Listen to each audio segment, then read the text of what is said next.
News now. On the same day that the International Monetary Fund was forced to backtrack on its assessment that Kenya would need to renegotiate its standby credit facilities, the Institute of Certified Public Accountants of Kenya, ISPAC, was also sounding a warning over Kenya's ballooning debt, now at 56% of the country's gross domestic product. This means that each Kenyan would need to cash out 100,000 Kenyan shillings in order to settle a bill that surpassed 4.5 trillion shillings by the end of 2017.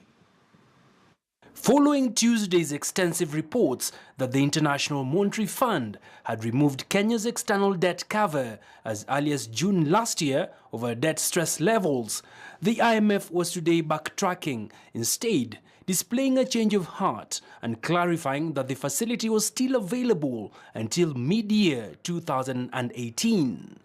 Despite this clarification, though, experts still see it fit to sound the alarm over the ever-rising debt. The chairman of the Institute of Certified Public Accountants of Kenya, Julius Mwatu, says that the amount of revenue growth the country has is less than the level of borrowing, which means that the government is prone to using most of its revenue servicing the country's debt.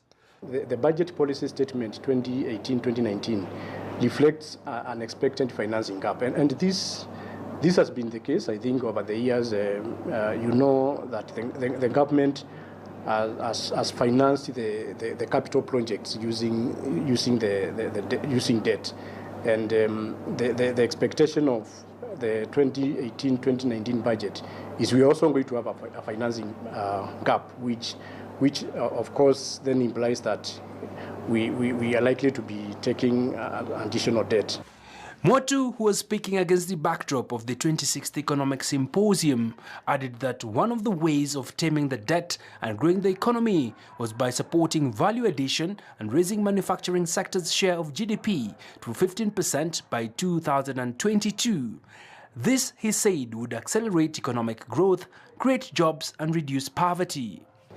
It's always good to believe, and to me, I think the way the issues have been structured, and the fact that we are even seeing, the Big Four agenda being incorporated in the budget, I think the government is very keen to implement this. While basing the statement on the 2018-2019 budget policy statement, ISPAC is now urging the government to make good of its Big Four plan, which will see strengthening of expenditure control and a lean public spending system. This notwithstanding the various challenges that still dog the business world, such as investor jitters due to constant political back and forths.